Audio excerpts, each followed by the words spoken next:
আসসালামু আলাইকুম। আজ আমার বড় বোন বাসায় আসবে, তাই আমি একটু গরুর মাংস রান্না করার প্ল্যান করলাম। তো সবসময় আমি পেঁয়াজ বাটা দিয়েই রান্না করি। আজ ভাবলাম একটু পেঁয়াজ কুচি দিয়ে রান্না করি। এই তো তেলে প্রথমে আমি গরম মসলা দিয়ে নিয়েছি। এবার পেঁয়াজ কুচি দিয়ে ভালো করে ভেজে নিচ্ছি। গরুর মাংস সবাই একই পদ্ধতিতেই রান্না করেন, তবে আজ আমি এতে একটা স্পেশাল মশলা ব্যবহার করব। সেটাই শেয়ার করার জন্য আমি রান্নাটা শেয়ার করলাম। এই তো পেঁয়াজ ভাজা হয়ে গেলে এবার আদা বাটা, রসুন বাটা দিয়ে আমি ভালোভাবে আবার তেলে একটু ভেজে নেব।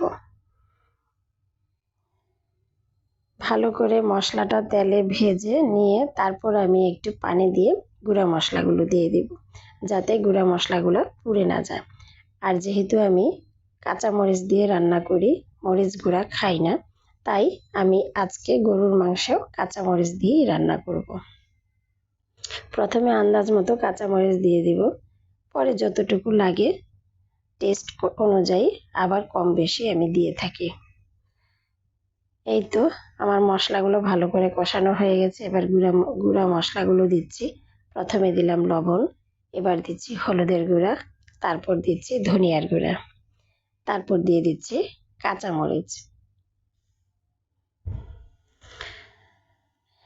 এবার আমার স্পেশাল মশলাটার কথা বলি। সেটা হচ্ছে জায়ফল, জয়ত্রী একত্রে একটু হামানদিস্তায় পিষে নিয়েছি। আপনারা ইচ্ছা করলে ব্লেন্ডও করে নিতে পারেন, পাটায়ও বেটে নিতে পারেন। এই মশলাটা দিয়ে দেখবেন রান্নাটা একদম অন্যরকম টেস্ট হয়। না খেলে বুঝতেই পারবেন না। আর যারা এভাবে রান্না করেন তারা তো জানেনই, তাদের রান্নাটা অবশ্যই একটু স্পেশালি হয়। এই রান্নাটা খেয়ে আমার বড় বোনের খুবই ভালো লেগেছে। তো যাই হোক, মশলাটা ভালো করে কষিয়ে আমি মাংস দিয়ে সেটাও ভালো করে কষিয়ে নিব। যেহেতু মাংস থেকে ভালো পানি ওঠে, সেই পানিতেই আমি মাংসটা প্রায় 80% সিদ্ধ হয়ে যাবে। তাই আমি আর গরুর মাংসে আলাদা করে কোনো পানি দিচ্ছি না। মাংসটা সিদ্ধ হয়ে গেলেই আমি আলু টুকরো করে রেখেছিলাম সেগুলো দিয়ে দিলাম। এই তো আমার রান্না শেষ হয়ে গেল।